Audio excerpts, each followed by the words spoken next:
अस्सलामुअलैकुम, good morning, सुबह बखैर। Welcome to Geo Pakistan with Huma and Abdullah here. क्या हाल है? हाल ठीक है। और वैसे हमने सोचा एक सरसरी सी बात करते हुए आगे बढ़ जाए। पेट्रोल की कीमत में ज़्यादा नहीं, बस 12 रुपए और 3 पैसे फी लीटर का इजाफा हुआ है। मामूली सा है। ये कोई सरसरी सी बात नहीं है कि करते करते चल पड़े।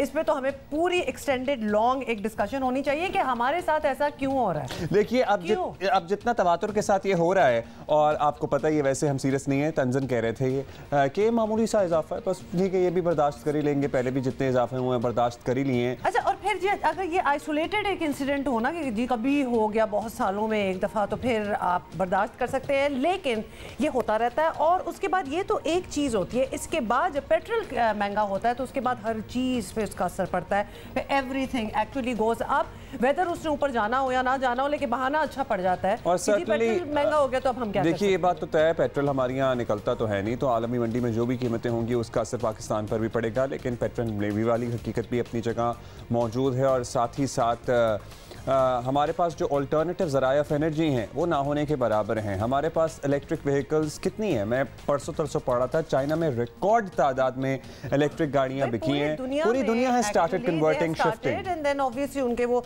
चार्ज करने के लिए वो पूरा एक सेटअप होता है। इट्स नॉट कि आप एक बस गाड़ी लें इलेक्ट्रिक और चल पड़ी, तो उसका एक पूरा सेटअप होता है, जो कि वैसे हमारे यहाँ भी कुछ ऐसे वादे और इरादे हैं। वादे और इरादे हैं। अच्छा, मेरी बात सुने, बिजली हमारी पंखे, रेफ्रिजरेटर और डीप फ्रीजर में नहीं अफोर्ड हो पा रही हमसे, तो हम गाड़ियां कहाँ चार्ज करेंगे उस पर? ठीक है, एक तो ये बात। दूसरा, 4.5 महीने हो गए हैं, कसम उठाने के लिए तैयार हैं कि घर पे 1 मिनट गैस नहीं आई है। तो मेरा ख्याल है we don't need any more कसम या कुछ, वो हर किसी का यही हाल है। और हर किसी का नहीं है, वैसे बहुत सी जगहों पे आ भी रही है, बहुत आई डोंट नो, और बहुत सी जगहों पे नहीं आ रही है। बड़ी आप कोई भी कोई अपस्केल जगह हो, कोई इतनी कोई ना हो, कुछ भी हो, मुझे नहीं पता चल रहा है एक्चुअली कि कहाँ आ रही है क्या कहाँ नहीं। मेरे यहाँ 3 महीने से गैस नहीं आई। लेकिन सबसे अफसोस की बात यह है कि जहाँ इस किस्म के मसाइल हों तो वहाँ ऑल्टरनेटिव सोर्सेज ऑफ एनर्जी होना चाहिए ना, असूलन बनता है ना। लेकिन उन पे भी अगर टैक्स लग रहे हो और आप उन पे भी जाते हुए मतलब आप सोच रहे हो कि मुझे क्या कन्वर्ट कर लेना चाहिए या नहीं करना चाहिए, it is a sad situation, it is an alarming situation too. क्या इंसान करे क्या?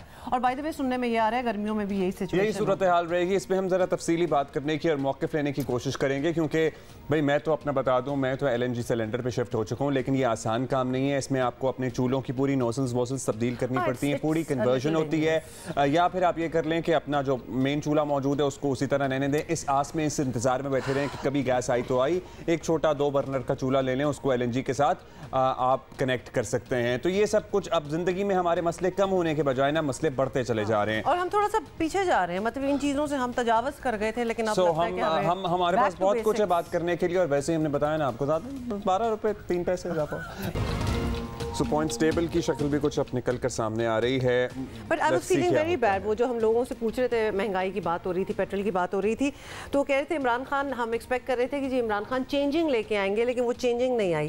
तो चेंजिंग तो आई, वो ये कह रहे थे कि चेंजिंग तो आई, नहीं आई जो हम चाहते थे, तो कोई चेंजेस। अच्छा जी, महंगाई के तूफान में फंसे आवाम पर कल रात हुकूमत ने पेट्रोल से हमला कर दिया और पूरे 12 रुपए और 3 पैसे फी लीटर इजाफा किया गया है। आवाम को अब 1 लीटर 159 रुपए 86 पैसे यानी 160 रुपए फी लीटर में ही मिलेगा। डीजल भी 9 रुपए 53 पैसे फी लीटर महंगा हो गया है। इमरान खान के दौर में पेट्रोल कीमतें तारीख की बुलंद तरीन सतह पर पहुंच गई हैं, और हुकूमत ने पहले ही बता दिया था कि पेट्रोल की कीमतें बढ़ेंगी। काबीना का फैसला नहीं होता, ये फैसला जो है ये तो जो है वो एक फाइनेंस मिनिस्ट्री का फैसला होता है। लेकिन जो इस वक्त हालात हैं उसमें जाहिर है कि इसके अलावा क्या चारा वारा होगा कि आप पेट्रोल की कीमत जो है वो बढ़ाएंगे। इसमें देखिए, तेल हमारे यहाँ तो जाहिर है हम तो नहीं हमारे यहाँ प्रोड्यूस तो नहीं होता, ये तो दुनिया में प्रोड्यूस हो रहा है। जो इंटरनेशनल प्राइस है आपकी तेल की, वो शूट अप हो गई है। अब उसमें हम कितनी देर जो है वो रोक सकते हैं? हमारे यहाँ तो बिलियंस ऑफ रुपीज़ हमारे पास तो है नहीं जो कि हम जो है रोज़ाना इसमें दे सकें। तो जाहिर है कीमतें बढ़ेंगी, इसमें कोई शुबा नहीं। अच्छा, आपको बताएं कि पहले ये खबरें आई कि वज़ीर आज़म ने पेट्रोल 12 रुपए 3 पैसे फ़ी लीटर महंगा करने की समरी वापस कर दी और कहा कि 12 रुपए फ़ी लीटर इजाफा बहुत ज़्यादा है। और बिल्कुल सही कहा था, आवाम को उम्मीद हुई शायद कुछ रिलीफ मिल जाएगा, लेकिन इतनी ही कीमत बढ़ा दी गई। हुकूमत इस मामले पर बहरहाल एक मौक़िफ़ रखती है कि तेल की कीमतों में इजाफा आलमी इम्पैक्ट के तहत है और ये भी हकीकत है कि यूक्रेन और रूस के तनाज़े ने आलमी मार्केट में कीमतों को आसमान पर पहुंचा दिया है। पाकिस्तान अपनी ज़रूरियात के लिए पेट्रोल और ख़ाम तेल दरामद करता है, इसलिए कीमतों का असर जो है वो आवाम पर भी पड़ रहा है। इसके अलावा आपको ये भी बताएं कि 1 फरवरी को भी हुकूमत ने पेट्रोल की कीमत में इजाफा नहीं किया था, जिसकी कसर अब पूरी की गई है। और ख़ुद वज़ीर आज़म इमरान खान भी अपनी हुकूमत की कामयाबी का पैमाना जो है वो गुर्बत में कमी को करार देते हैं। और कहीं वो गरीब तो नहीं कहना चाह रहे थे कि गरीब कम कर दिए हमने, मतलब मर ही रहे हैं, खत्म ही हो रहे हैं, ऐसे ना कहें ना। अच्छा, स्लिप ऑफ टंग नहीं था उनका, सुनिए वो एक्चुअली गुर्बत की बात कर रहे थे। मेरा जो 5 साल के बाद इंशाअल्लाह 2023 में जब हमारी असेसमेंट की जाएगी, मैं सिर्फ एक चीज़ देखूंगा कि क्या हमारे दौर में पाकिस्तान में गुर्बत कम हुई, अगर खुशहाली हुई तो क्या खुशहाली का फल नीचे तक गया, और अगर मैं इसको कामयाबी समझूंगा कि अगर हमने लोगों को गुर्बत से उठा लिया। वर्ल्ड बैंक की रिपोर्ट है पाकिस्तान में गुर्बत कम हुई है, थोड़ी सी है लेकिन हुई कम है, तो ये भी मैं कामयाबी समझता हूँ। सारे 22 करोड़ लोगों में 20 लाख लोग टैक्स देते हैं, लेकिन जो हमने अभी अपनी सर्वे की है उसके मुताबिक कितने लोग जो घरों में गाड़ियां खड़ी है उनके पास मोटर है लेकिन वो टैक्स नहीं देते। वैसे ही अब इसके अलावा भी मुझे साथ ही वज़ीर आज़म को देख के एक बात याद आ गई कि आप समझें कि आप कल को नमाज़ पढ़ रहे हो या मैं नमाज़ पढ़ रहा हूँ या आप नमाज़ पढ़ रही हो और कोई आपके साथ खड़ा हुआ तस्वीरें लेना शुरू हो जाए और उसके बाद सोशल मीडिया पे उसको ट्वीट भी किया जाए, तो मैं कहूँ तुम्हारा दिमाग सही है, मतलब मैं नमाज पढ़ रहा हूँ तो मेरी तस्वीरें लेके सोशल मीडिया पे ट्वीट कर रहे हो। मतलब maybe this is a new trend and we should do that, although that's so नहीं अच्छी बात नहीं है। अच्छा, बाय द वे हम बार-बार 12 रुपए 3 पैसे की बात कर रहे हैं, तो हमने वो पैसे भी नहीं छोड़े, मतलब कि इतना टू द डॉट पढ़ाए हैं कि एक एक चीज़ निकलवा लो आवाम से, and this is how it feels like. ये बोझ जो है ना, ये पाई पाई का फील हो रहा है। तो खैर एनीवे, ये तो वज़ीर आज़म भी जानते हैं पेट्रोलियम मसनूआत की कीमतों में इजाफा भी इसी रफ्तार से होता रहे और गुर्बत कम भी हो जाए, ये नहीं हो सकता। ये पाइप ड्रीम है, क्योंकि पेट्रोल और डीजल के साथ हर चीज़ की कीमत जो है वो जुड़ी होती है। जिस तरह की हम सुबह बात भी कर रहे थे कि वो ऑलमोस्ट एक सच भी होता है और एक बहाना भी बन जाता है कि जी क्या कर सकते हैं। अब खान साहब वैसे भी गाड़ी खड़ी होने की बात कर रहे थे, कहीं इसलिए तो गाड़ी नहीं खड़ी हो गई कि पेट्रोल सर्टनली बहुत महंगा हो गया और नमाज पढ़ते हुए तस्वीरें उतरवाने की जो हम बात कर रहे थे, वो कल पाकिस्तान तहरीक इंसाफ के ऑफिशियल अकाउंट से खान साहब की एक इस्लामाबाद में नमाज पढ़ते हुए तस्वीर बाज़ाब्ता ट्वीट की गई है। मतलब वो कोई हमें प्रॉब्लम नहीं है इस चीज़ से, लेकिन वो एक्चुअली किसी ने खींची होगी यही सोच के कि हम ट्वीट करेंगे, और फिर वो ट्वीट भी की गई। अच्छा जी, चले अब आगे चलते हैं ना। मौजूदा कीमतों में आपको बता दें कि इजाफे से महंगाई के जारी तूफान में मजीद शिद्दत आएगी। अच्छा, हम क्या बातें करते हैं, हम तो कर ही चुके हैं, अब हम क्या कह रहे हैं वो सुनिए। छोड़ दो सब कुछ। फिर ये तो महंगा कम होना चाहिए, क्या है ना, मजबूरी भी है, मुल्क को पीछे से भी महंगा आ रहा है। मेहरबानी करके हम लोगों को जो है ना ये पेट्रोल की कीमतों को कम करें, ये तो दिन ब दिन इजाफा होता जा रहा है, राशन में हर चीज़ के अंदर इजाफा होता जा रहा है। पेट्रोल 160 रुपये बहुत ज़्यादा है यार, 65 रुपये था जब मैं छोटा था, नवाज शरीफ था जब। अभी हमारी मजबूरी है, बाइक है, बाइक में पेट्रोल डालेंगे तो चलेगा, 160 या 200 का होगा, इनके पास आओ यार इतना महंगा, यार आगे से आ रहा है, डलवाना डलवाओ, नहीं डलवाना नहीं डलवाओ। हम तो अपने किए को भुगत रहे हैं, हम ये समझ रहे थे इमरान खान साहब जो है चेंजिंग लेकर आएंगे, चेंजिंग तो लेकर आए लेकिन इतनी बुरी तरीके से कि जीना मुश्किल कर देंगे। भाई हमारी तो मजबूरी ना, डालना पड़ेगा, हमारा तो कारोबार यही है बस। अब ये कि क्या करे, मजबूरी से सब कुछ कर आदमी करेगा, कस्टमर पैसे दे या नहीं दे। 1000-1200 रुपये महीने रोज़ का कमाते हैं, उसमें से 200-300 रुपये का, जहाँ पहले 100 रुपये का पेट्रोल जलाते थे अब वहाँ पे 250-300 रुपये का पेट्रोल जल रहा है हमारा। क्या कमाएंगे, क्या अपने बच्चों को खिलाएंगे हम। चलिए जी, और हम तमाम लोग ये बात समझते हैं कि सर्टनली पेट्रोल की कीमत का तयन आलमी मंडी में होता है और उसके असरात पाकिस्तान पर भी पढ़ते हैं और पढ़ रहे हैं और इसी वजह से हम सारे पिस रहे हैं। लेकिन माजी में इमरान खान साहब ये भी कहते रहे हैं कि कीमतें तो हुक्मरान इसलिए बढ़ाते हैं क्योंकि वो करप्ट होते हैं। तो अब हम क्या समझें कि वो तब गलत बयानी करते थे और हकायक नहीं बयान करते थे जिसकी वजह से लोगों ने इम्प्रेस होकर उन्हें वोट दिए, या फिर अब वो हकीकत बयान करते हैं। भाई पूछ लेते हैं तहरीक इंसाफ के रहनुमा सदाकत अली अब्बासी साहब हमारे साथ हैं। अब्बासी साहब, ये मुश्किल होगा आपके लिए भी, बिकॉज बड़े लोग सवाल करेंगे, जैसे हम भी यहाँ बैठे हुए आपसे अब ये सवाल करने लगे हैं कि हुकूमत हमें रोज़ाना दिन में 3-4 दफ़ा जो है वो याद दिलाती रहती है कि आलमी मंडी में तेल की कीमतें बढ़ रही हैं एंड हेंस इधर बढ़ रही हैं, तो यहाँ पे ऑब्वियसली इजाफा होना है, ये आप लोगों का कहना होता है। लेकिन अगर आलमी मंडी के असरात से हुकूमत पाकिस्तानी अवाम को बचा भी नहीं पाती, तो क्या ये हुकूमत की कमज़ोरी नहीं हुई कि मतलब फिर आपका काम क्या है अगर आप हमें सेफ गार्ड और प्रोटेक्ट ना करें इन चीज़ों से? जी बहुत शुक्रिया, सुबह खैर आपको। बिल्कुल आपने ठीक कहा कि मुल्क हुकूमत कमज़ोर है, मुल्क भी कमज़ोर है, और यही जब हम माजी में कहते थे कि करप्शन ना हो, मुल्क के ख़जाने पे पास इतनी सकत हो, तो शायद वो बातें सारी रिलेट कर रही है। लेकिन आज के दिन में मेरा नहीं ख्याल कि मैं कोई और बात करूं। बिल्कुल आपका पॉइंट ठीक है, जब भी पेट्रोल या डीजल महंगा होगा उससे एक अवामी रिएक्शन भी आता है। लोगों को तो तफसील नहीं पता होती, लेकिन आप जितने आजकल लोग मीडिया से या सोशल मीडिया से अटैच हैं, सबको पता है कि पिछले 1 साल में ये $40 फी बैरल से वो आज तकरीबन $94-95 फी बैरल हो गया। और ज़ाहिर है इसकी वजूहात ना पाकिस्तानी हुकूमत है, ना ये वही हुकूमत है, पूरी दुनिया में, चाहे अमेरिका में बात करें, बरतानिया में बात करें, किसी मुल्क में भी बात करें, वहाँ पे कीमतें बहुत तेज़ी से बढ़ी हैं। और ना सिर्फ पेट्रोल डीजल की बढ़ी है, बल्कि हर जो आपकी तवानाई है, एनर्जी है, उसकी कीमतें बढ़ी हैं। तो बहरहाल लोगों को भी समझना है और हमें भी समझना है, इसका कोई मुतबादिल तो है नहीं। हुकूमत ने ये किया है कि जब से ये पेट्रोल तेल महंगा हुआ है, हुकूमत ने अपना वाला टैक्स उस पर ख़त्म कर दिया है। लेकिन इससे ज़्यादा काश कि ख़जाने में इतनी सकत होती कि हम बाहर से महंगा लेके तो उसके साथ उसको सस्ता बेचते।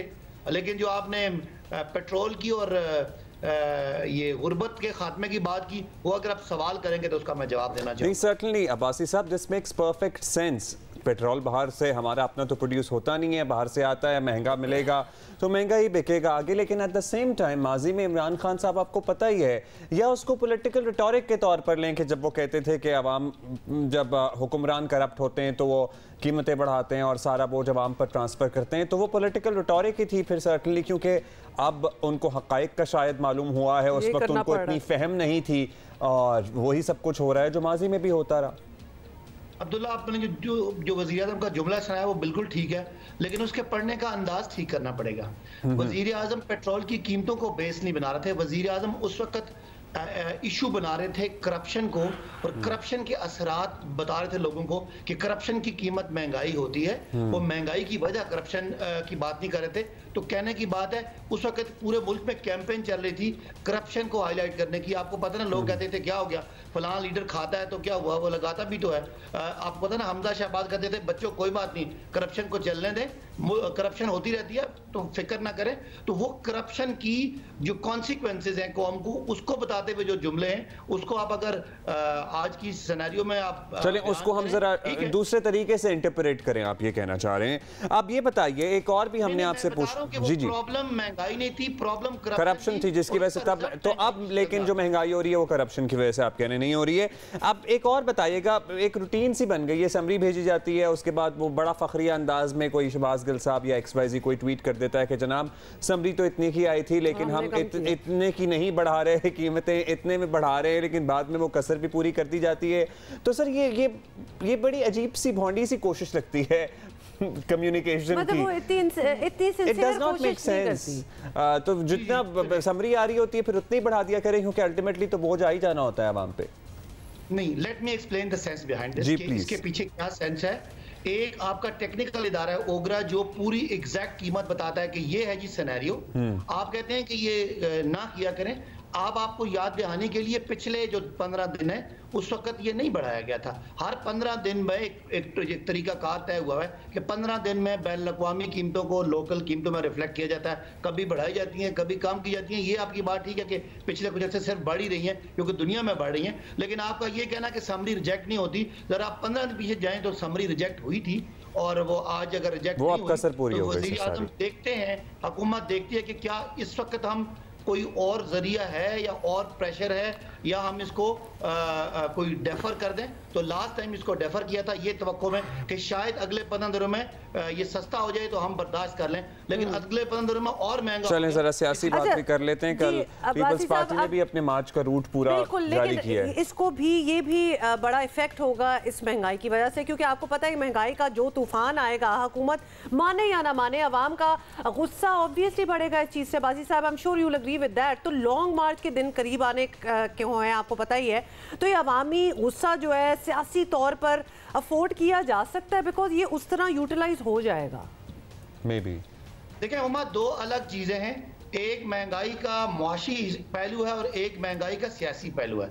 जब आप मुआशी पहलू पे बात करते हैं तो मैंने सारी बातें आपकी सुनी है और आपको जवाब दिया है, और मैंने एक बात आपसे कहा था कि आप मुझे कहें कि आपने जो मैं इस पेट्रोल की कीमत को गुर्बत के खात्मे के साथ जोड़ा है, तो वो उसका तरीकाकार ये है दुनिया में कि आप इस तरह ब्लैंकेट कीमतें कम करके महंगाई गुर्बत नहीं कम करते, बल्कि गुर्बत कम करने के लिए टारगेटेड सब्सिडीज देते हैं। हर आदमी को सब्सिडी नहीं देनी होती, सिर्फ एक खास तबके जिसकी इनकम एक आपकी ग्रुपिंग की हो उसको देते हैं। तो वो हम महंगाई गुर्बत हम इस तरह खत्म करेंगे कि जो लोएस्ट तबका है उसको सब्सिडी देंगे, ब्लैंकेट सब्सिडी में नहीं आती। अब जो बात मैंने की कि एक तो उसका मुआशी पहलू है, वो मैंने बड़ा डिसेंट तरीके से आपको एक्सप्लेन किया। अगर आप सियासी बात करेंगे तो मुझे बताएं इस ऑपोजिशन के पास इस महंगाई का या इस पेट्रोल की कीमतों का क्या सोल्यूशन है? कोई है? अवाम मुझे छोड़ के उनके पीछे तब निकले जब उनके पास कोई रेडीमेड सोल्यूशन हो। आप उनको टीवी टॉक शो में सुने, उनसे सवाल करें कि आपके पास महंगाई को खात्मे का क्या आपके पास हाल है, तो वो कहेंगे नहीं, इमरान खान को हटा दें। तो लोग भी समझते हैं कि सियासी तौर पे ये बेवकूफ़ किस्म की ऑपोजिशन है, इनके पास ना क्रेडिबिलिटी है। ये महंगाई की वजूहात में से एक वजह है, जिन माफिया से हम लड़ रहे हैं ये माफिया का हिस्सा हैं, ये शुगर मिलों वाले हैं, ये आटा मिलों वाले हैं, ये फैक्ट्रियों वाले हैं, जबकि इमरान खान इनके मुकाबले में एक पूरी कोशिश कर रहे हैं कि इस सारे के साथ लड़ें। तो लोग मेरा सारे ही शुगर मिलों वाले, वो तो शुगर मिलों वाले थे ही हैं भी। आपके पास भी बहुत हैं शुगर मिलों वाले और मिलों वाले। बहुत शुक्रिया अब्बासी साहब, गुड मॉर्निंग। आपने ट्रैक सूट पहने हुए हैं, या तो आप जॉगिंग आ रहे हैं या जा रहे हैं, तो you can continue with whatever you were doing. लेकिन just to point that out कि ये जो मार्चेस की बात हो रही है ना, ये ऑपोजिशन ने मार्च करना है, ये कोई लॉन्ग मार्च वगैरह नहीं, इसको महंगाई मार्च कहा जा रहा है। अब महंगाई मार्च जिसको नाम दे दिया और रोज उसमें इजाफा होता है, तो उनकी बात तो फिर वैसे एक आइडिया है मेरे पास, इतना महंगा पेट्रोल डीजल हो गया है, बड़ी बड़ी गाड़ियां होती हैं, डीजल पे चलती है, नहीं ये ऊंटों पे करें, यू नो, मतलब जब वो चल ही रहे थे ना, वरना तो मार्च और किस तरह होना था, तो ऊंट पे क्यों चढ़ जाए? ऊंट पे, घोड़ों पे, कुछ तरह स्वैग भी आएगा, मतलब अर्तुगरुल को भी ना सामने लीडर ले आया और पीछे बैकग्राउंड म्यूजिक भी चल रहा है उसका। नहीं, मेरा नहीं ख्याल ऐसा हो सकता है जी। पेट्रोल बहरान पर तो हमने यहाँ पे खासा सफ़े मातम बिछा दी थी हमने। तो अब और बड़ी बात करनी भी चाहिए थी, लेकिन अब हम हो गया तो नेक्स्ट पे आते हैं, क्योंकि माशाल्लाह तो हम आते हैं, लेकिन लोगों ने कहा कि हम अब इतने इसके यूज्ड टू हो गए हैं। और वैसे तो किसी ने मुझे लिखा था कि कितने हम ढीठ हो चुके हैं कि हमें पता था कि पेट्रोल 12 रुपए फी लीटर बढ़ना है, लेकिन उसके बाद भी हमारी हिम्मत नहीं हुई कि हम जाएं लाइन में लगें और पेट्रोल टैंकी फुल कराएं गाड़ी की, क्योंकि आपको पता है ना जब पेट्रोल बढ़ना होता है तो पेट्रोल पंप्स पे रश वगैरह लग जाता है। 12.3 क्यों भूलते हैं आप? मुझे वो बहुत जोर का लग रहा है। लोगों ने कहा जनाब ये तो होता ही रहता है, तो अब हम उस फेज से भी आगे जिंदगी में गुजर गए हैं। खैर पेट्रोल का मसला तो है ही है, गैस का तो सीन ही कोई नहीं है। तो फिर आपको बता दें कि सिंध में जी क्या हो रहा है कि सिंध में गैस के बहरान पर घरेलू सार्फिन हो या सनती मालकान जो हैं सब परेशान हैं। लेकिन ये तकलीफ जो है सिर्फ सर्दियों के लिए नहीं, माशाल्लाह स्वीन सौदन गैस के मुताबिक गर्मियों में भी गैस की कमी का बोझ जो है वो सिंध के सार्फिन को उठाना पड़ेगा। तो ये है जी आज की ताज़ा खबर। और सिंध हाई कोर्ट में जारी गैस बहरान पर समाअत के दौरान MD सुई सदन ने इंकशाफ किया कि वफाकी सेक्रेटरी के हुक्म पर सिंध को 15% गैस कम फराहम करके दीगर सूबों को दी जा रही है। मुअज़्ज़ज़ अदालत ने इस पर सख्त बरहमी का इजहार करते हुए कहा किसी सेक्रेटरी की आइन की खिलाफ वर्जी की हिम्मत कैसे हो सकती है और पैदावारी इलाकों को कुदरती वसाइल पर पहला हक है। अदालत ने वफाकी सेक्रेटरी तवानाई को 2 हफ्तों में सूरत हाल की वजाहत के लिए बुला लिया और साथ ही सेक्रेटरी खजाना को भी तलब कर लिया है। और सिंध के गैस बहरान का मामला जो है वो कल सिंध असेंबली में भी ज़ेरे बहस आया। सिंध जो है इस वक्त अपना अल्लाह की मेहरबानी से वो सूबा है, न सिर्फ बिजली जो कि नेशनल ग्रिड में हम दे रहे हैं, gas, wind power, solar power, coal से पैदा करने वाली बिजली सब की सब सिंध में है। हमारी गैस की प्रोडक्शन 64% और हमारी मतलब उसमें जो हमारी रिक्वायरमेंट है ओनली 1410 MMC मतलब 39%। दूसरे सूबों की प्रोडक्शन है 3% जैसे पंजाब की, वो गैस ले रहा है 43%। अब ज्यादती देखो, मैं इसका इत्तेहादी का मतलब ये थोड़ी कि हम सिंध का खाने दें। अब हम अपनी ज़ाती कहानी यहाँ पर बयान करना शुरू करें तो ऑलमोस्ट कोई 4 महीने हो गए हैं, कोई सीन ही नहीं है। अल्टरनेटिव सोर्स LPG के सिलेंडर घर में रोटी खाना बनाने के लिए आ रहे हैं और गर्मी में भी अब ये इशारा दे दिया गया है या इंदिया दे दिया गया है कि गैस वैस आने नहीं वाली है और आएगी भी तो लोड शेडिंग का सिलसिला जारी रहेगा। तो हम अपनी ज़िंदगियाँ कैसे प्लान करें, हम किससे पूछें? जब हम SSGC के नुमाइंदों से बात करने की कोशिश करते हैं तो वो हमें कोई ख़ास रिस्पॉन्स नहीं करते हैं। इसलिए इम्तियाज़ शेख साहब को हमने दावत दी है, तवानाई के वजीर हैं सिंध के। इम्तियाज़ शेख साहब, आवाम तो सर्टनली अवामी नुमाइंदों से ही पूछेंगे, हम आपसे पूछेंगे, आवाम आपसे पूछेंगे। आप लोगों ने बात की है ये मसला हल होगा नहीं होगा, अदालत ने भी एतराज़ उठाया, किसी वफाकी सेक्रेटरी के कहने पर सिंध के कोटे की गैस में एक सर्टन परसेंटेज कम करके दी जा रही है। मतलब भुगत तो सफ़र तो हम लोग रहे हैं। सबसे पहले आपको अस्सलाम वालेकुम मेरी तरफ से। देखें जी, ये मसला सिंध की जो गैस का मसला है ये को आज नया मसला नहीं है। हम कई 2 सालों से हम चीख रहे हैं और आप देख रहे हैं कि वज़ीर आला सिंध ने कई खतूत लिखे, मैंने खतूत लिखे, CCI की मीटिंग्स तक में गए, अखबारों में, मीडिया में। लेकिन अब सिंध वो सूबा जो कि 64-65% गैस पैदा करता है पूरे मुल्क में, उसके साथ ही ज़्यादती है। मॉरिटोरियम लगता है गैस का, वो भी सिंध पे लगता है। सार्फिन को घर की गैस बंद कर दी जाती है, चूल्हे खुश कर दी जाते हैं, बंद कर दिए जाते हैं, वो भी सिंध में होता है। CNG सिंध की बंद कर दी जाती है जिसकी वजह से लाखों लोग बेरोज़गार होते हैं। कराची की इंडस्ट्री जो पाकिस्तान का हब है, अपना फाइनेंशियल हब है, उसको इंडस्ट्री को तबाह कर दिया गया है और तकरीबन 30 से 40% उसका गैस उसकी बंद कर दी जाती है। और ये सिर्फ अगर पूरे मुल्क में हो ना तो हमें एतराज़ ना हो, हम कहें कि गैस की शॉर्टेज है, लेकिन ये सिर्फ सिंध के साथ है। पंजाब में भी इस तरह की इंडस्ट्रीज चल रही हैं, CNG चल रही हैं, KP में चल रही हैं। तो मेरा मतलब है कि ये सिंध के साथ ज़्यादती क्यों हो रही है जबकि हम गैस भी पैदा करते हैं। यहाँ 64-65% गैस होती है, तकरीबन कोई 2400-2500 MMCFT गैस सिंध पैदा करता है। और सर, अब हम आपके खतूत के भेजने या फिर वसूल करने और आपके यहाँ TV प्रोग्राम में यही बात दोबारा करने या दोहराने से मुतमईन तो नहीं होंगे। आवाम तो सर्टनली आपसे भी पूछेंगे आपने क्या प्लान बनाया, आपका क्या लाया मतलब। अगर आप समझते हैं कि सिंध के हिस्से की गैस सिंध को नहीं मिल रही है तो certainly you have to do something about it ना। तो वो आपने अब तक क्या कर लिया जो आप आगे कर लेंगे? डेफिनेटली जी, we have to do something and we are planning to do it. हमने ये भी कहा है अपना, क्योंकि ये मरकज़ वहाँ से संभाल नहीं पा रहे, ये नाअहली है इस PTI गवर्नमेंट की जो उसमें ये बहरान पैदा हुआ है। उससे पहले कभी ये बहरान पैदा नहीं हुआ था। गैस की इतनी प्रोडक्शन के बाद उन्होंने जब शॉर्टेज की, मुख्तलिफ इदारों ने इनको लिखा, उन्होंने शॉर्टेज पूरी नहीं की, LNGs बाहर से नहीं मंगवाई, फेलियर हो गया इनका और उन्होंने मतलब वो वक्त पर चीज़ नहीं मंगवाई। हमने इनसे मुतालबा किया है कि SSGC जो सिंध जहाँ गैस पैदा होती है वो हमारे हवाले करें, हम संभालते हैं, हम आपको करके दिखाएंगे। ये मतलब एक जानबूझकर सिंध के साथ ज्यादती हो रही है, अदरवाइज कोई इशू नहीं है। हमारी गैस हमारे पास है, सिर्फ मैनेजमेंट का इशू है। और यहाँ से डायरेक्ट गैस, सिंध की गैस डायरेक्ट पंजाब में दी जाती है, KP में दी जाती है। मतलब अगर वो चीज़ें बंद कर देंगे। और दूसरी बात, गैस की तरसील का निज़ाम मरकज़ के पास है, सिंध के पास नहीं है। हमें वो निज़ाम दे दें, हम आपको करके दिखाते हैं कि मतलब किस तरह पूरा होता है। और LNG मंगानी है, ज़रूर मंगाएं, शॉर्टेज है, मंगानी पड़ेगी आपको। ऑडिटर जनरल ऑफ पाकिस्तान भी अपनी रिपोर्ट्स में कहता है कि शॉर्टेज है, मंगाएं।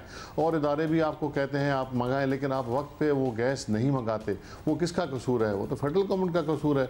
या तो वो काम हमें दें, हम आपको। सर, SSGC वालों से आपकी बात हुई है, गर्मी का कोई प्लान पूछने मेरा ख्याल है। चलिए, ये तो अब जो गुजर गया वक्त वो तो गुजर गया, आगे का क्या प्लान है? क्योंकि अब तो हमें बड़ी अच्छी तरह पता है कि हमारे यहाँ ये बहरान है। तो अब गर्मियों में भी सुना यही कहा जा रहा है कि प्रोलॉन्ग होगा, उसके लिए आपकी प्लानिंग है, कोई मैनेजमेंट है? देखिए जी, प्लानिंग और मैनेजमेंट हमें, अगर हम तो यही रौनर होते हैं कि हमें बिठाएं, हमारे बात करें। ओगरा जो पूरा डील करता है उसमें सिंध की नुमाइंदगी नहीं है, किसी छोटे सूबे की नुमाइंदगी नहीं है। PPL जहाँ पेट्रोल पैदा होता है सिंध में, उसमें सिंध के और सूबों की नुमाइंदगी नहीं है। ऑयल एंड गैस का डेवलपमेंट कॉरपोरेशन, उसमें नुमाइंदगी नहीं है। हम यही तो कह रहा हूँ, जो आपने खत की बात की, हम खतूत, यही होता है ना कि जमहूरी इदारों में खतूत लिखे जाते हैं, मीटिंग्स में मसला उठाया जाता है, कॉन्फ्रेंसेज में बात की जाती है, वो हमने सब किया है। सिंध की बस में जो बात है सिंध कर रहा है, करेगा। लेकिन अगर आपसे नहीं संभल रहा, हमने तो ये भी उनको ऑफिशियली भी कहा है कि अगर आपसे नहीं संभलता, आप हमारे हवाले निज़ाम SSGC का कर दें, हम आपको बेहतर करेंगे। सिंध की शॉर्टेज जो है ये आर्टिफिशियल शॉर्टेज है, हमारे हवाले कर दें। हवाले तो सर्टनली अभी कुछ नहीं होने वाला, लेकिन अब आप मुझे बताइए, बहैसियत यहाँ पे रहने वाला इंसान, यहाँ पे जो शहरी हैं, जो हमें देख रहे हैं, जिनके घरों में महीनों से गैस नहीं आ रही। हम कराची के सर्दन इलाकों की बात कर लें, साहिल समंदर से मुल्का जितने इलाके हैं, 4 साढ़े 4 महीने हो गए हैं, चूल्हों ने गैस की शक्ल नहीं देखी है। अब वो आपसे पूछ रहे हैं कि सर्दी तो पीक सर्दी तो गुजर गई, अब आगे के लिए आपका क्या प्लान है? तो सर हमें आप ये कोई बता सकते हैं कि हाँ जी अब इस तारीख से आपके घरों में गैस आ जाएगी, आप अपना खाना रोटी पका प्लानिंग तो कर सके ना आगे की, या आप लोग नहीं बता सकते अभी? देखिए जी, अगर बात सुने, अगर ये मेरे सिंध गवर्नमेंट के बस में होता ना, सिंध गवर्नमेंट के मैंडेट में होता, तो हम कर देते, आपको अभी बता देता मैं आपको। ये पूरा डिस्ट्रीब्यूशन का निज़ाम फेडरल गवर्नमेंट के हवाले है, ये मैं नहीं कह रहा, ये मतलब आपको गवाही। तो सर खत लिखने के आगे आप लोग बढ़ेंगे, कोई धरना देंगे, कोई एहतजाज करेंगे कि दफ्तर के सामने बैठ के आप अपना प्रोटेस्ट रिकॉर्ड कराएंगे? धरने भी दिए जनाब, धरने भी दिए। मैं खुद जाके धरनों में बैठा था, CNG वालों ने धरने दिए थे, इंडस्ट्रीज वालों के साथ मीटिंग में, उनके जो एहतजाजी मीटिंग्स थी वहाँ जाके हम खुद बैठे हैं, उनसे राब्ते में हैं, और हम बार बार कह रहे हैं कि जी ये मतलब हमारा हक हमें दिया जाए। अब कोर्ट ने इसका नोटिस लिया है, उस केस में जो भी आइंदा 15 दिनों में आएंगे, मैं खुद भी वहाँ जाके बैठूँगा, मैं खुद अपना वहाँ केस प्लीड करूँगा, क्योंकि ये हमारे साथ जाती है। सिर्फ अवाम जो है, सिंध के अवाम भुगत रहे हैं ये चीज़। और ये चीज़ जिस तरह मैंने कहा कि फेडरल गवर्नमेंट के पास है, अगर हमारे पास होती तो मैं आपको अभी प्लान बता देता कि इसका क्या प्लान है, ये किस तरह पूरा करेंगे। हम अपने तौर पे पूरी कोशिश करेंगे जी, कर रहे हैं। और हमने मतलब हमारे पास जो है, हमने तो ये भी इनको मशवरा दिया है कि पाकिस्तान की एनर्जी का मसले का हल जो है वो सिंध के पास है। गैस हमारे पास है, पेट्रोल हमारे पास है। मतलब मैंने कल असेंबली में भी कहा है, प्राइम मिनिस्टर बैठे ना, क्यों नहीं बैठते, सिंध गवर्नमेंट के साथ बैठे, वो बात करने को तैयार नहीं है, वो मतलब नुमाइंदगी हमें इदारों में देने को तैयार नहीं है। ये PTI खुद मंगा नहीं सकते, इंपोर्ट नहीं कर सकते, ये मसला तो हो जाता है, मतलब जो हम आप घरेलू सारिफ की अगर बात करें तो मसला तो हल होता भी नजर नहीं आ रहा। बहुत शुक्रिया इम्तियाज शेख साहब हमसे बात करने का। थैंक यू शेख साहब। शेख साहब बाय द वे बता दें इस पे कि मुअज़्ज़ज़ अदालत में MD जो सुई सर्दन है, उन्होंने बताया कि जनाब वफाकी सेक्रेटरी के कहने पर सिंध को 15% गैस कम जारी की जा रही है। इस पे अदालत ने बरहमी का भी इजहार किया कि ये तो सरासर आइन की खिलाफ वर्जी है, और उन्होंने कहा जी कैसे जुर्रत कर ली एक अफसर ने कि वो आइन शिकनी करते हुए इस किस्म के अहकाम जारी करे। लेकिन दिस इज़ ऑल पॉलिटिक्स, और ऑल्दो उन सूबों में जहाँ से रिसोर्स निकलता है उनका ज़्यादा हक होता है, लेकिन पंजाब में अगर ये वफाकी हुकूमत के कंट्रोल में है तो वफाकी हुकूमत बरसर इक़्तिदार है पंजाब में, खैबर पख्तूनख्वा में, और लाहौर में। वैसे मेरी बात हो रही थी, लाहौर में आज सच इतना मसला नहीं है गैस का, तो वहाँ पे अगर वो मसला करेंगे तो उनका वोट बैंक मुतासिर होगा। मसले का कोई हल ना, उस पर इतनी लंबी बात क्या करना है। मैच तो भाई ग्लैडिएटर हार गया, और लेकिन लड़ाई पड़ गई, लड़ाई पड़ गई बेन कटिंग की और सोहेल तनवीर की। और ये लड़ाई सुनने में ये आ रहा है कि ये तो पिछले कुछ साल पुरानी लड़ाई चल रही है। अच्छा, कुछ साल पुरानी का किस्सा जो है ना, हमारी बड़ी जबरदस्त टीम है, उन्होंने हमें ये मामला समझाया, बताया। ये पुराना, ये 2018 की बात 2018 में कैरेबियन लीग में सोहेल तनवीर ने जब बेन कटिंग को आउट किया, तो वहां से इन्होंने ये नाजेबा हरकत शुरू करने का सिलसिला, बेसिकली ये एक जेस्चर होता है, तो गैर पार्लिमानी, गैर मुहज़्ज़िब, ये पार्लिमानी को बीच में, पार्लियामान में जो हो रहा है ना उससे तो वैसे अब ये चेंज हो जाना चाहिए टर्म। वैसे पार्लियामान भी काफी कुछ हो रहा है, तो गैर मुहज़्ज़ब जो है ना, ये इशारा इन्होंने किया, वहां से सिलसिले का आगाज हुआ। और उसके बाद 2022 में बेन कटिंग ने छक्के पे छक्का जड़कर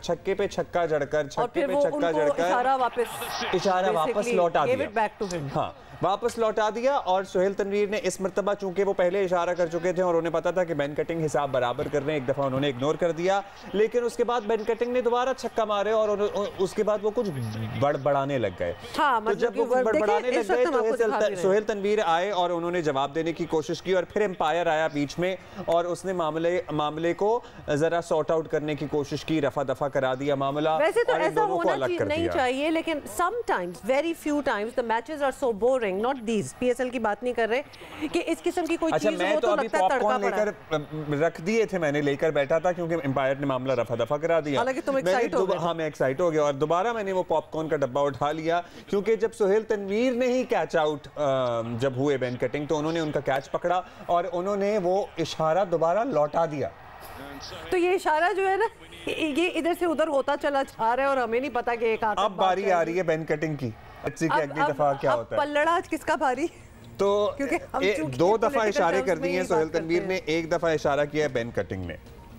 सारी वैसे जो इस किस्म की जस्टिस वगैरह लीव इट असाइड, सारी जो होनी चाहिए ना आपकी स्टीम एंड स्ट्रेंथ, वो मैच जीतने पे होनी चाहिए। और उसके बाद इस किस्म की चीज़ें, वैसे किसी को फाइन हुआ? नहीं, आई डोंट नो क्यों उस दिन रॉय को तो फाइन हो गया था, वो बुड़बुड़ाते जा रहे थे। वैसे ये तो बहुत जो बुड़बुड़ाना तो ये तो बहुत ही गैर पार्लिमानी मामला है, पार्लियामान को हम नहीं लाते बीच में क्योंकि When has Parliament become the standard of तहजीब? I don't know, behavior, good behavior, come on। ये चेंज हो जाना चाहिए टर्म, ये क्योंकि हमारी जुबान पे चढ़ा हुआ है ना, इसलिए हम कहते हैं बिल्कुल निकाल गैर महज़ब ये इशारे हैं, इसलिए इस पे कुछ सर्टनली देखना चाहिए वैसे कि। और ये लाइव टीवी पे चल रहा था और अम्मी पूछ रही थी क्या हो रहा है और एक्सप्लेन भी नहीं कर सका कि क्या हो रहा है। मुल्तान सुल्तान और कराची किंग्स का आज होगा, so the top team and the bottom team. अच्छा, आप ट्विटर देखेंगे ना पाकिस्तान में, सीएसएस का एग्जाम दिया नहीं सोचा बहुत, अगर आप ट्विटर देखेंगे पाकिस्तान में तो आपको ऐसा लगेगा कि हर शख्स ने सीएसएस पास कर लिया है, लेकिन असल में जिन्होंने पास किया सिर्फ वही आकर ट्वीट कर रहे हैं सर्टनली, इसलिए परसेंटेज काफी कम है हकीकत पास होने की परसेंटेज। जल्दी से बताएं जनाब, सीएसएस फाइनल 2021 इम्तिहानात के नताइज सामने आ गए हैं और इंतहाई मायूस कुन रहे हैं। इस मरतबा भी कामयाबी का तनासुब महज 2.02% रहा है। तहरीरी इम्तिहान में शामिल हुए थे 17,240 उम्मीदवार और इसमें से क्वालिफाई कर पाए सिर्फ 365। तो 365 जी तहरीरी इम्तिहान पास कर सके हैं टोटल, और इंटरव्यू के लिए 349 उम्मीदवारों ने क्वालिफाई किया, जिनमें से 218 जो थे वो मर्द थे, 131 जो थे वो ख़वातीन शामिल थी और कामयाबी का तनासुब 2.02%। Can you imagine? तो ये है। और आपको ये भी बता दें कि साल 2020 के सीएसएस इम्तिहान में भी सिर्फ 1.96% यानी लेस देन 2% था उस वक्त। Let us put it like that. So overall इसको आप देख लीजिए और इसको आप इंप्रूवमेंट क्यों नहीं कह रहे? अगर हमने पॉजिटिविटी में ही लाना है तो कोई पॉइंटों की इंप्रूवमेंट, चले पॉइंटों की इंप्रूवमेंट तो आई है, लेकिन overall the standard of education भी तो आप इससे गेज कर सकते हैं ना कि हम किस तरह की अल्टीमेट प्रोडक्ट मार्केट में भेज रहे हैं जो नहीं इम्तिहान पास कर पा रहे हैं। और मतलब there is something wrong with the overall system. भाई ये ACCA कामयाब बल्कि टॉप करने वाले भी कुछ हमारे पास मेहमान होंगे और ये बड़ा ही मुश्किल। और ये भी बात समझने की है, जहाँ हम CSS 2% पास हो रहे हैं वहाँ हम ये चार्टर्ड अकाउंटेंसी के जो स्टूडेंट्स दुनिया में टॉप कर रहे हैं दुनिया में। तो ये हो क्या रहा है? दूसरी बात ये कंदील बलोच वाली आपने अभी उसके भाई की जिक्र किया और हमने टॉप स्टोरी दिखाई और एकदम से मैंने देखा तो भाई की वो जो शक्ल थी ना जब उसको लेके जा रहे थे, ऑब्वियसली फाइल फुटेज पुरानी है तो उसका मुंह कवर किया होता। सारों की शक्लें दिखानी चाहिए, बार बार दिखानी चाहिए, ताकि थोड़े से तो कुछ जलील तो हो ना इंसान कि तुमने किया क्या। तो ये अपनी शक्ल छुपा के आ जाते हैं, उसके बाद 5-6 साल बाद निकल गए, किसी को याद भी नहीं रहा कि था कौन। मतलब उतना ही इनको नोटोरियस और मशहूर करना चाहिए जो इन्होंने हरकत की होती है। तो why hide their faces? हम बड़े मायूस हो जाते हैं कभी कभी। कंदील बलोच का आपको पता है ये राजीनामा हो गया था और गवाहों के मुकर जाने के बाद कातिल बरी हो गया। कातिल भाई की रिहाई पर सिविल सोसाइटी में तो बड़ा इश्तियाल पाया जा रहा है, लेकिन हमारा सिस्टम ही फ्लॉड है। वो शाहरुख जतोई पता नहीं कहाँ आसमा रानी पे को जो कत्ल कर गया फिर वो भाग गया, होटल नुमा अस्पताल में रह रहा है। कंदील बलोच का भाई बरी हो जाता है।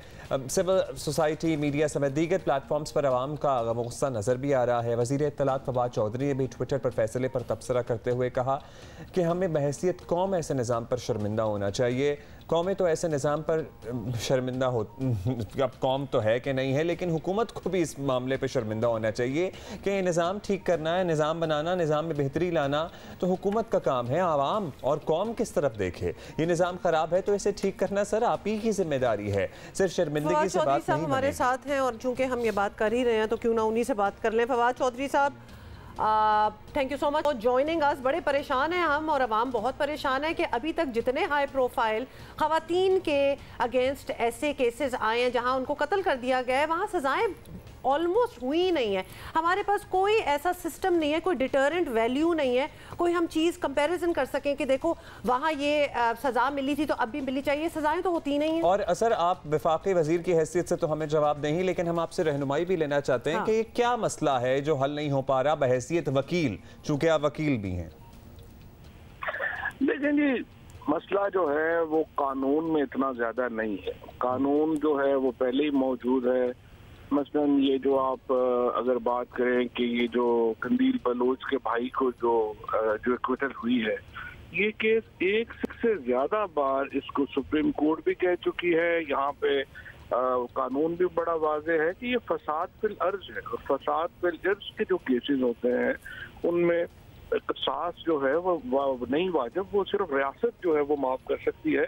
उन केसेस में जो इंडिविजुअल्स हैं उनको माफ नहीं कर सकते। इसी तरह से जैसे टेररिज्म के केसेस हैं या बाकी मामलात हैं। लेकिन असल जो प्रॉब्लम है वो ये है कि हमारे यहाँ जो ज़्यादा जुडिशरी में अकाउंटेबिलिटी का कोई सिस्टम नहीं है, और जहाँ ना ही जजेस की जो क्वालिटी ऑफ जजमेंट है उसको जो है वो मैटर कर रही है, ना ही जो नीचे से ऊपर तक जो जजेस की एलिवेशन है उसमें अकाउंटेबिलिटी जो है कोई रह गई है।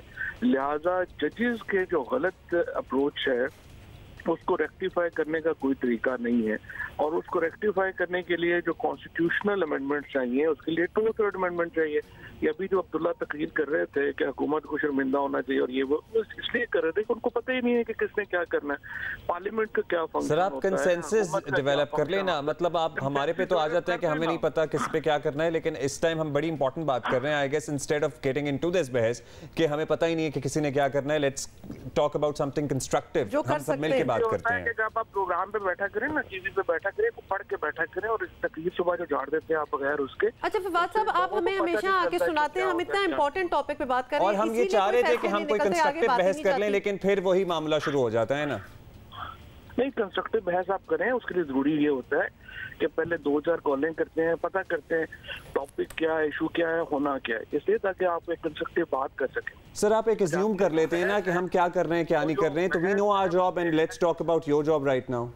नहीं, वो यही मैं बता रहा हूँ ना आपको पता नहीं है ना मेरी जॉब क्या है और हुकूमत का काम क्या है और पार्लियामेंट का फंक्शन क्या है। पार्लियामेंट का अब मेरी बात सुने, आप चौथी दफा ये कह रहे हैं कि मुझे मेरी जॉब नहीं पता, अब मैं ये कहना शुरू कर दूं आपको आपकी जॉब नहीं पता, तो फिर आप ऑफेंड हो जाएंगे।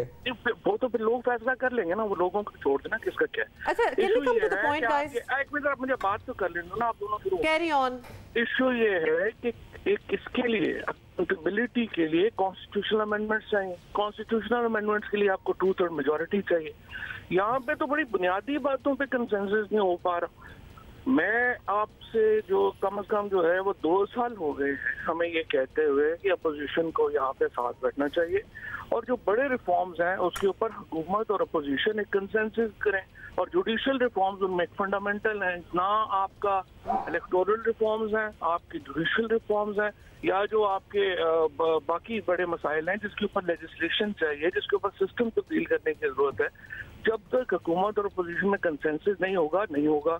और मीडिया के ऊपर तो ये डिबेट्स होती ही नहीं है, ना ही जो है उस तरह से कभी कोई जो है कोई कंस्ट्रक्टिव उस तरह की बात हुई है, जिसकी वजह से पाकिस्तान के अंदर हम मूव फॉरवर्ड नहीं कर पा रहे।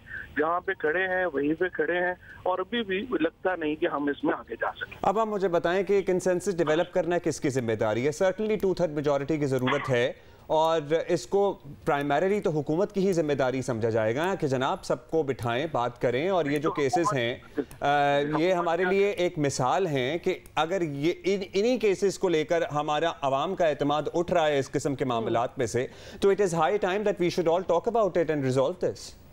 बिल्कुल सही बात है। अब हुकूमत ने क्या किया? हुकूमत ने सबसे पहले वज़ीर आज़म ने असेंबली के अंदर खड़े होकर कहा अपोजिशन को कि आइए इन इश्यूज के ऊपर बात करते हैं।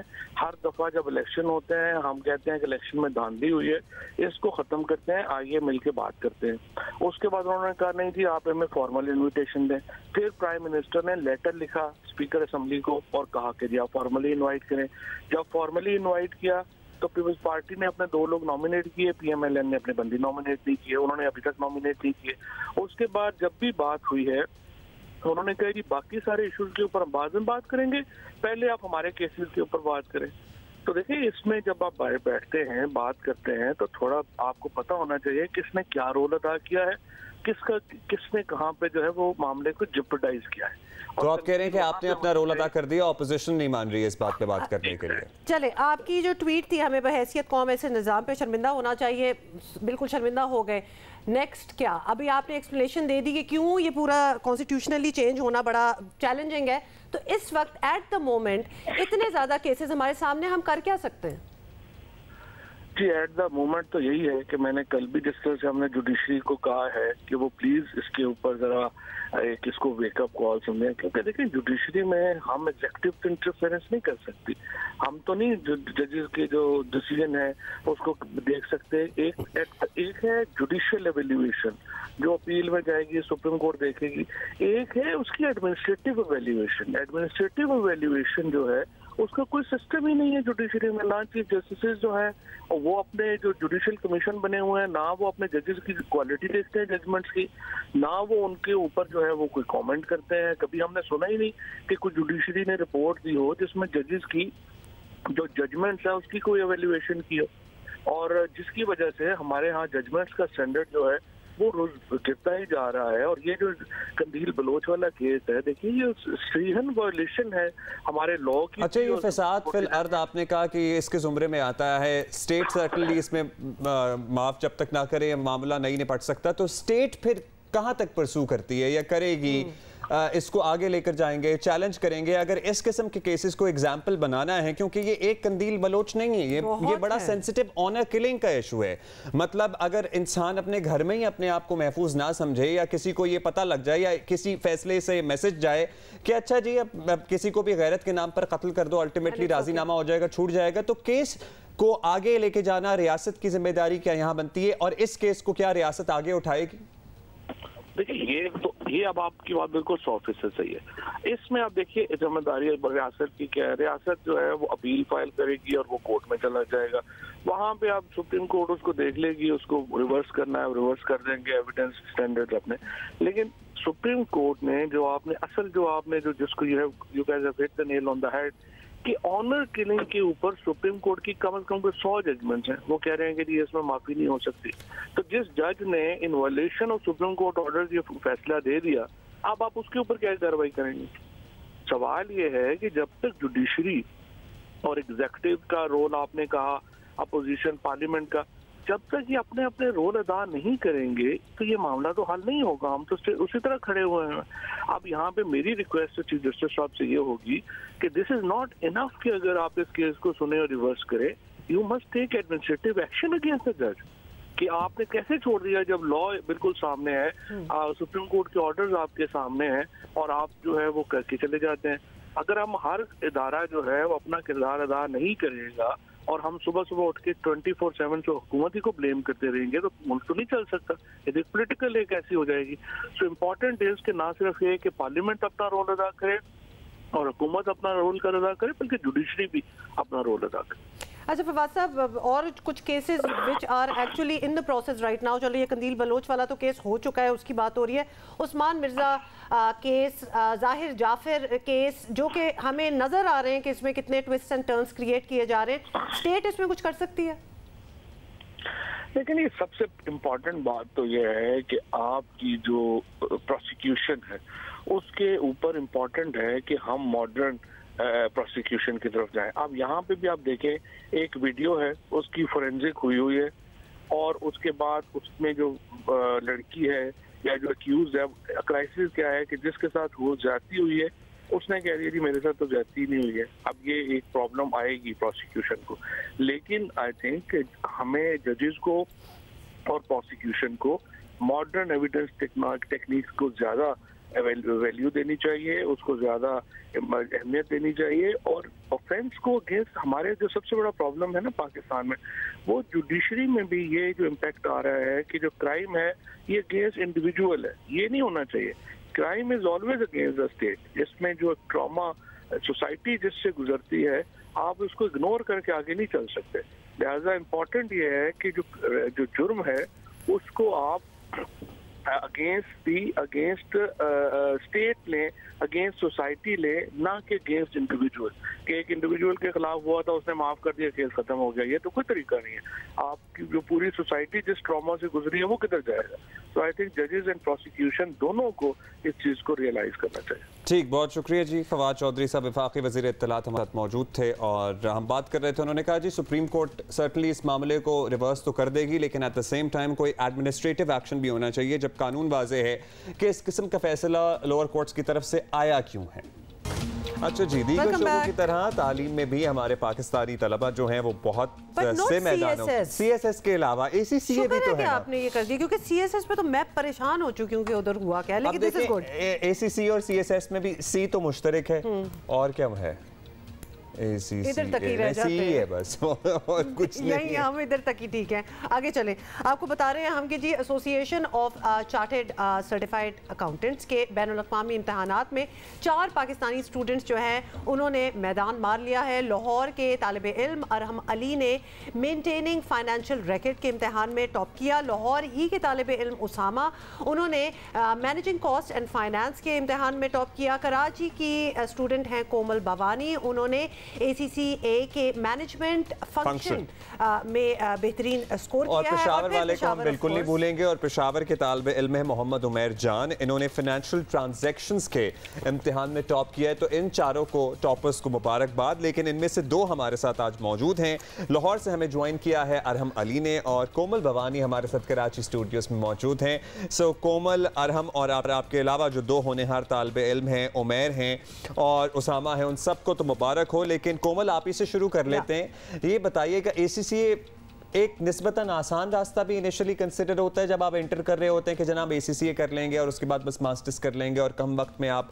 एक बेहतरीन अच्छी डिग्री हासिल कर लेंगे, लेकिन at the same time it is really tough क्योंकि कामयाब होने वाले तो अलहदा सिर्फ पास कर जाने वालों की परसेंटेज हो सकता है इनके लिए बहुत ही आसान हो, तो सिर्फ पास कर जाने वालों की ही परसेंटेज बहुत कम है। तो जब आप ये ऑप्ट कर रही थी, चूज कर रही थी, why did you take this decision और आपका जर्नी कैसा रहा?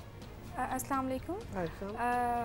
सबसे पहले तो I started ACCA because I was left with no other option in medical. I was a medical student, तो मेरे पास और कोई ऑप्शन नहीं था, तो I started ACCA। But as I started I found नहीं तो मेडिकल में आपका एडमिशन नहीं हुआ था फिर? Yes, actually merit नहीं ले सकी थी because you know there were so issues। चलें, blessing in disguise ही हो गया फिर आपके लिए। तो मैं तो सोच रही हूं कि आप उधर चली जाती तो वहाँ क्या मार्का मारती, तो चलें, good for ACCA। Everything happens for a reason। Definitely। ACCA is an easy certification, especially for me, and I usually guide all my friends to start ACCA because ये वाकई में एक शॉर्ट टर्म सर्टिफिकेशन है, that is a global certification और बहुत easy भी है और पासिंग मतलब लोग फंस जाते हैं। अरहम से भी पूछ रहे थे। अरहम, एक तो कोमल ने कहा बहुत ही आसान है और दूसरा ये इनकी सेकंड चॉइस थी, इनकी फर्स्ट चॉइस ये नहीं थी। व्हाट अबाउट यू, आपकी क्या स्टोरी है?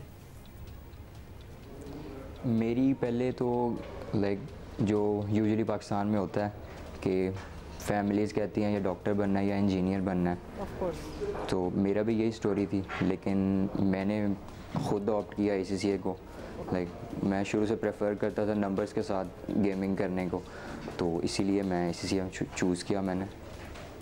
नहीं तो पढ़ाई भी की है, अभी आराम से हो गया, बिकॉज कोमल के लिए इट वाज केक पॉक। नहीं, इतना भी इजी नहीं है, लाइक पढ़ना तो पड़ता है, हर फील्ड में मुश्किल होती है, आसानी होती हैं, इसमें काफ़ी मुश्किल हैं, तो लाइक पढ़ना तो पड़ता है। ये तो बिल्कुल नहीं कि आप इस तरह तो नहीं कह सकते कि बिल्कुल इजी है। अच्छा, कोमल भी कुछ जवाब दे रही थी, कितना पढ़ना पड़ता है? मैं ज़रूर जवाब दूं और साथ ये भी पूछना चाहती हूँ, मतलब आसान भी है लेकिन ऑफ कोर्स पढ़ना भी पड़ता है, लेकिन इंसान ग्लोबली किस तरह टॉप कर लेते हैं? मतलब आप तो इधर बैठ के अपने घर में पढ़ रही थी, पूरी दुनिया में बच्चे पढ़ रहे थे, लेकिन टॉप आप कर गए आप लोग, तो ये किस तरह हुआ?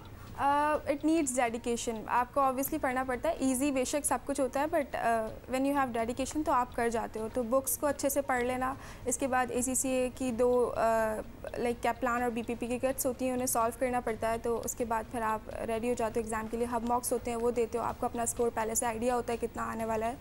तो इस तरीके से फिर आप मतलब लोगों के तो पेपर अटके रहते हैं, अरसा दराज तक अटके रहते हैं। आपको पता ही है, आप लोगों के लिए आसान है। और आपका तो बैकग्राउंड, आई वंडर, मैथ्स का था भी नहीं, मेडिकल का आपका बैकग्राउंड था, और आपने मैथ्स में बिल्कुल ही 180 डिग्री का स्विच मार के इतनी ज़बरदस्त कामयाबी हासिल कर ली।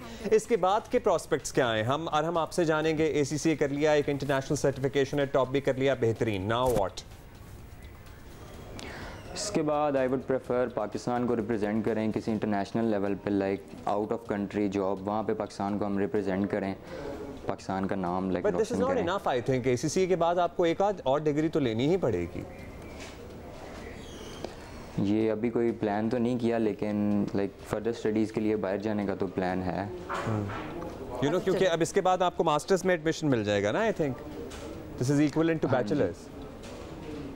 अच्छा, Arham is definitely a man of few words. सारी इनकी कंसंट्रेशन पढ़ाई पे ही जाती है। अगर आप मैथमेटिक्स की लैंग्वेज में बात कर रही होती ना, तो वो जरूर ज़्यादा जवाब वही हो जाता। कोमल, ये सारा 2 साल जो कोविड के गुजरे हैं, हमें पता है कि स्टूडेंट्स को बहुत मुश्किलात का सामना करना पड़ा, लेकिन व्हाट अबाउट यू ऑल? मतलब आपकी तो एक्चुअली स्टार्टेड ACCA इन जून, तो लास्ट ईयर जून नहीं, हाँ लास्ट 2020 जून 2021।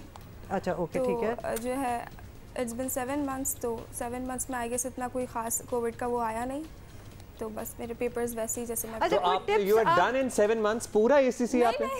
नहीं ना, इसमें टॉप किया है ना इन्होंने अपने। मुझे बताएं अभी कितना रहता है आपका? अभी तो इनिशियल लाइक अभी इनिशिएट किया है मैंने, अभी मैं फाउंडेशन लेवल। लेकिन अभी तो ये इनके ये जो हमने टॉपिक्स किए हैं इनमें वो तो कर लिया। अभी मतलब आगे के भी मुश्किल होते हैं ना मरहले, असल में इसकी दुम रह जाती है, ये वो हाथी है। ये फाउंडेशन डिप्लोमा पेपर्स हैं, मैं सही कह रही? जी बिल्कुल ऐसा ही है, मुझे भी यही समझ आ रहा था। अच्छा, आप दोनों हमारे साथ हैं, बहुत से स्टूडेंट्स यंगस्टर्स देख रहे हैं, अब वो कोविड वाली मजबूरियां भी नहीं रही। पढ़ते किस तरह हैं आप लोग? ये टिप्स ही दे दें, बिकॉज अभी आप लोगों को दोनों को देख के माँ बाप ने जो अपने बच्चों के पीछे पड़ जाना है ना, तो वो उनके लिए बड़ा मुश्किल होगा। कोमल, आपकी क्या रूटीन है, किस तरह पढ़ती हैं आप? सुबह एक्चुअली कॉलेज जाके क्लासेस ले लेना, क्लासेस के बाद वहीं पे अपने कॉलेज में लाइब्रेरी में थोड़ी देर पढ़ने के बाद घर आकर रेस्ट, दैट्स इट। लाइक बहुत ज़्यादा पढ़ने से भी ऑब्वियसली बहुत ज़्यादा फिर वो हो जाता है, लेकिन बस एक टाइम होता है सेट किस टाइम पे पढ़ना है, तो तो बहुत कम था। CSS जो दे रहे हैं बच्चे वो ये फॉलो ना करें, आपको तो बहुत ज़्यादा पढ़ना है। तो अरहम आपसे पूछ लेते हैं। मैंने ये पूछना है, अरहम आपका भी फाउंडेशन ईयर है या फिर आप कंप्लीशन के करीब हैं या कंप्लीट कर लिया है आपने? नहीं, मेरा भी फाउंडेशन है, लेकिन लेवल B एग्जाम्स हैं मेरे। लेवल B एग्जाम्स हैं, और अभी कितना रहता है? यस, मेरा अभी फाउंडेशन लेवल ही है। नहीं तो कितने पेपर्स उसके बाद लेवल के? फाउंडेशन लेवल के अभी 3 पेपर्स रह गए हैं, उसके बाद नेक्स्ट फिर ACCA के पेपर्स हैं। अच्छा, तो अभी तो इश्क के इम्तिहान और भी हैं भाई, अभी तो बहुत ज़्यादा हैं। 17 papers. But it's a great start. So and obviously that is what we are encouraging them about. Arham, आप भी मतलब बस एक दफ़ा स्किम थ्रू कर लिया, फोटोग्राफिक मेमोरी ये सब याद हो गया, या फिर आपको एक्चुअली टाइम डिवोट करना पड़ता है? टाइम डिवोट करना भी पड़ता है, लाइक अब बिल्कुल भी नहीं कि आप पढ़ी जाएं, वो तो हमारे लिए भी लाइक अच्छी बात नहीं है। बाकी एक्टिविटीज़ को भी लेके चलना पड़ता है साथ साथ। बहुत आला। चले, wonderful. Arham, thank you. Okay, thank you so much. Thank you and good luck guys for the rest of the ACCA के। ये एक मुश्किल प्रोग्राम है। हाँ, मतलब मुझे इनको देख के तो बिल्कुल नहीं लग रहा कि ये मुश्किल प्रोग्राम है, बिकॉज इन्होंने तो बड़े आसानी से कर लिया, लेकिन मतलब बड़ा फोकस होना पड़ता है, ख़ास तौर पे जिस तरह ये सब हो रहा है। और अगेन CSS क्या हुआ तुम लोगों को? मतलब मैं तो I can't get over the 2%, and 2% I am sorry to say is an improvement from last year. क्योंकि पिछली दफा 1.97 था, तो उस पे तो हम इम्प्रूव करेंगे। अच्छा जी, अभी आगे बढ़ेंगे और talking about cricket once again. Karachi के नन्हे ज़ल्मी फ़ैन हमज़ा का ख्वाब पूरा हो गया, और कैसे हुआ है कि पेशावर ज़ल्मी की दावत पर हमज़ा और उनके वालिदैन ने लाहौर में होने वाले कज़ाफ़ी स्टेडियम में ज़ल्मी और क्वेटा के मैच को बहुत इंजॉय किया और ज़बरदस्त हो गया सीन इनका। और नन्हे ज़ल्मी फ़ैन हमज़ा ने पेशावर ज़ल्मी का शुक्रिया अदा करते हुए कहा कि मेरा PSL देखने का ख्वाब सर्टनली पूरा कर दिया। अच्छा, कराची में PSL के होने वाले जो मैचेस 12 साल से कम उम्र बच्चे मैच नहीं देख सकते थे ना, तो इसलिए प्रोटेस्ट किया था इसने हमजा ने। तो लिहाजा ये सारी बैकग्राउंड है। और हमजा की वीडियो वायरल होने के बाद पेशावर ज़ल्मी ने उन्हें लाहौर मैच देखने पर बुला लिया। उन्होंने कहा ये कैसे हो सकता है कि बच्चा तो तड़प रहा है मैच देखने के लिए, तो बुला लो। और भी बड़े बच्चे हैं वैसे तो जो देखना चाह रहे थे, लेकिन बड़े बच्चे भी देखना चाह रहे थे, छोटे बच्चे भी देखना चाह रहे थे। एट द सेम टाइम कुछ दोस्तों से मेरी बात हुई, जनरल स्टैंड्स में वो कह रहे थे कुछ व्यू के इश्यूज हैं, कुछ हैं मसाइल। मेरा ख्याल है कि हाँ लाहौर में भी है ना, अदरवाइज भी I guess it is time to revamp our stadiums, you know visually एक परफेक्ट एक्सपीरियंस मिले, और आवाज़ भी जो कमेंट्री सब कुछ बेहतरीन एक रहे मामला, वो एक दोबारा से रीअसेस होने की ज़रूरत है स्टेडियम। जिस तरह आपको पता है कि ज़्यादा क्रिकेट बढ़ेगा तो चीज़ें बहुत बेहतर भी हो जाएंगी। अच्छा जी, चीज़ें बेहतर हो जाएंगी नहीं हो जाएंगी, कुछ और बातों की बात कर लेते हैं। जैसे कि वज़ीर-ए-आज़म के ख़िलाफ़ तहरीक अदम एतमाद का मामला जो है वो दिलचस्प मरहले में दाखिल हो गया है। और क्या हुआ जी, इत्तेहादी हुकूमत के साथ खड़े हैं। हुकूमत को बज़ाहिर कोई ख़तरा नहीं, लेकिन ऑफकोर्स लेकिन तो होना ही होता है, अपोजिशन अब भी अदम एतमाद लाने के लिए अटल नज़र आ रही है। मौलाना फजल रहमान का बयान जो है वो आपको काफ़ी टेलिंग लगेगा, सुन लें। इम्कानात रोशन हो रहे हैं, उनका तो खेल मुक गया है, तो हमारा खेल शुरू हो गया है। हमने भी अदम एतमाद की बात शुरू कर दी और पीडीएम ने जो फैसला किया है उस हवाले से हमने आगे बढ़ना है। और इंशाअल्लाह मैं जमीयत उलमा इस्लाम की मरकज़ी मजलिस आमला को अनकरीब बुला के उनको इस सारी सूरत हाल के बारे में एतमाद में लूँगा। वैसे मौलाना की कोई बात अब तक पूरी हुई नहीं। कहफली की यकीन दहानी के बाद हुकूमत का एतमाद बहाल होता सर्टनली नज़र आ गया है। वज़ीर दिफा परवेज़ खट्टक कहते हैं कि अपोजिशन का काम तहरीक अदम एतमाद लाना और हमारा काम रोकना है। कोशिश तो सब करेंगे। मैं खुद हुकूमतों में रहा हूँ, मैंने खुद अदम एतमाद कराया है और हुकूमत को चेंज कराया। ये तो जमहूरी अमल है, वो अपनी कोशिश करेंगे, हम अपने आप को बचाने की कोशिश करेंगे, इंशाल्लाह मुकाबला होगा। अच्छा, साथ ही आपको बता दें कि फवाद चौधरी साहब तो पीछे नहीं रह सकते। उन्होंने भी अपोजिशन को चैलेंज देते हुए कहा है कि उनमें अब कोई सकत नहीं और हुकूमत के खिलाफ अपोजिशन की ये 13वीं कोशिश वैसे वो बातों में पीछे नहीं रह सकते। उनकी मिनिस्ट्री तो पहले 10 में भी नहीं आई है, तो उसमें बहुत पीछे हैं वो। जो उनका काम है, जो दूसरों को याद कराते हैं कि दूसरे काम कर लें, उसको दूसरों को याद कराते हैं कि अपना काम करें, उसमें बहुत पीछे रह गए अपने काम में। लेकिन ये बातों में तो शेर है। सुन रहे हैं, सुनाइए जी। वो तो पीएम साहब चूँकि कहते हैं कि घबराए नहीं, तो उन्होंने तो ऐसे बरसबिल तज़किरा ये जिक्र किया कि घबराए नहीं। बात यह है कि जैसा मैंने आपको पहले कहा कि इनमें सख्त नहीं है। ये वो कहते हैं ना तीर चलेगा ना तलवार इनसे, ये बाजू मेरे आजमाए हुए हैं। ये 13वीं कोशिश है जो ये करना चाह रहे हैं। और अगर मौलाना फजलुर रहमान और बिलावल भुट्टो या मरियम नवाज या शहबाज शरीफ पाकिस्तान का मुस्तकबिल है, तो ये तो बड़ी एक तारीख अलामत है। ये तो सारे तारीकी की अलामतें हैं जो हमारे सामने हैं।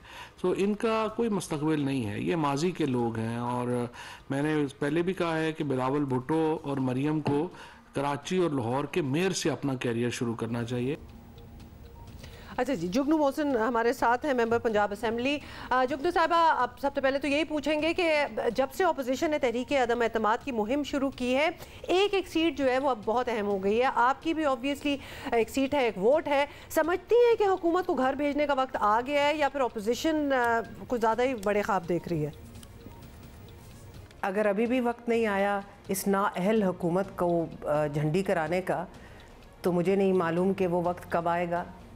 ये वक्त बहुत पहले आ जाना चाहिए था, क्योंकि इस दौर में ये 3.5 साल जो गुज़रे हैं, ये आवाम के लिए बहुत ही अज़ियत वाला दौर गुज़रा है और ये शर्मनाक दौर गुज़रा है। और मैं समझती हूँ कि अब हर इदारे के लिए अहम है, ब्यूरोक्रेसी के लिए बहुत अहम है कि ये हुकूमत जाए, क्योंकि ब्यूरोक्रेसी में जो शरीफ लोग हैं वो डाउन टूल्स करके बैठे हुए हैं, वो कोई ऐसा काम नहीं करना चाहते जो कि कल को उनके गले पड़े। तो हर लिहाज से मैं समझती हूँ कि ये अब नागुज़ीर हो चुका है कि इस हुकूमत को जितनी जल्दी हो सके जमहूरी तरीके से घर जाना चाहिए। अच्छा, आप कह रही हैं हर लिहाज से नागुज़ीर हो चुका है मौजूदा हुकूमत से बुनियादी तौर पर। वैसे आपकी, हम आप ही की, आप चूँकि इंडिपेंडेंट हैं, आपकी राय जान लें, न्यूट्रल हैं, आपकी क्या शिकायत है? क्योंकि वज़ीर आज़म तो बड़े मुतमईन हैं, उन्हें बारहा बताया गया, कहा गया डायरेक्टली इनडायरेक्टली कि जनाब उस्मान बुज़दार साहब को चेंज कर दें, लेकिन ही इज़ एडमेंट। और वो तो कह रहे हैं कि सर्वे होता है तो उस्मान बुज़दार नंबर 1 पर आ जाता है। ट्रू आ जाते हैं। हाँ, वो सर्वे उन्हें याद रहता है। वैसे तो आपकी क्या शिकायत है? परफॉर्मेंस से कोई इशू है उस्मान बुज़दार साहब की? आपको क्या बताएं, ये लंबी कथया है। मैं चंद सवालात आपके सामने रखती हूँ, आप खुद ही फैसला कर लीजिएगा कि इस हुकूमत की परफॉर्मेंस इत्मीनान के काबिल है कि नहीं है। क्या वज़ीर आला साहब मुझे बता सकते हैं कि मेरे ज़िले में, जो कि उकाड़ा ज़िला है, जहाँ पर मैंने 15 साल कम्युनिटी सर्विस की है इलेक्शन लड़ने से पहले, क्या वो मुझे बता सकते हैं कि 6 हफ्ते से XCN पब्लिक हेल्थ डिपार्टमेंट क्यों नहीं लग रहा उकाड़े में? क्या वो मुझे बता सकते हैं कि पिछला XCN क्यों निकाला गया वहाँ से? क्या वो मुझे बता सकते हैं कि जो XCN उन्होंने तैनात किया वो उकाड़ा ज़िला में क्यों नहीं लगने पे आमादा हुआ? उसने अपने ऑर्डर्स किससे कैंसिल करवाए, क्यों करवाए? इन चीज़ों का मुझे जवाब दे सकते हैं? क्या वो मुझे बता सकते हैं कि पंजाब हायर एजुकेशन कमीशन की सर्च कमेटी, जो कि अच्छे अफसरान 3 रिप्यूटेड ऑफिसर्स पे मबनी है, जो उनकी सिफारिशात हैं for the head of the public for the Punjab higher education commission, उनकी सिफारिशात क्यों नहीं मानी जा रही? क्या मुझे वज़ीर आला साहब ये बता सकते हैं कि एक शख्स जो कि गिनती में नहीं था, उसको शायद उठा के ऊपर लाया जा रहा है, किस लिए? क्या मुझे ये बता सकते हैं वज़ीर आला साहब कि जुनूबी पंजाब में जो प्रोजेक्ट्स हो रहे हैं, डेवलपमेंट प्रोजेक्ट्स, और वहाँ पर बहुत पैसा लग रहा है, पंजाब में सबसे ज़्यादा कॉन्सनट्रेटेड वर्क जो है वो साउथ पंजाब में हुआ है, क्या वो मुझे बता सकते हैं कि जो ठेकेदार हैं वहाँ के मंजूर नज़र वो 11 से 12 से ज़्यादा लोग नहीं हैं? इन सवालात के जवाब दे ये हुकूमत, ताकि आप ख़ुद तयन कर सकें कि इस हुकूमत की परफॉर्मेंस सेटिस्फैक्ट्री रही है कि नहीं। चलें, हमारे तवस्सुत से आपके सवालात वज़ीर आला पंजाब उस्मान बुज़दार साहब तक भी पहुँच गए होंगे। होपफुली वो उकाड़े के कुछ मामलात का आपने जिक्र किया, जो मसाइल हैं जो अब काफ़ी अरसे से हल नहीं हो पा रहे हैं, उसकी तरफ भी कुछ हल होने की तरफ पेशकदमी हो जाए होपफुली। अच्छा जी, जल्दी से बहुत शुक्रिया जुगनू मोहसिन साहिबा। और जाते जाते आपको बता दें कि आज सुबह की ही ये खबर है, भारतीय मौसीकार हैं बप्पी लहरी, उनका पप्पी दा कहते थे, वो तो आप प्यार से कहते होंगे, वैसे उनका नाम पप्पी लहरी है। He was 69 and he passed away. और कुछ अगर म्यूजिक हम उनका सुना सके, he was much loved और बड़े आइकॉनिक, आपको पता है इन्होंने गाने भी बनाए, और खासतौर पे 80s 90s of Bollywood was full of Bappi Da. कौन सा फेवरेट गाना था? Disco dancer. Disco dance. अच्छा, we're going to see you tomorrow inshallah. Have a great day.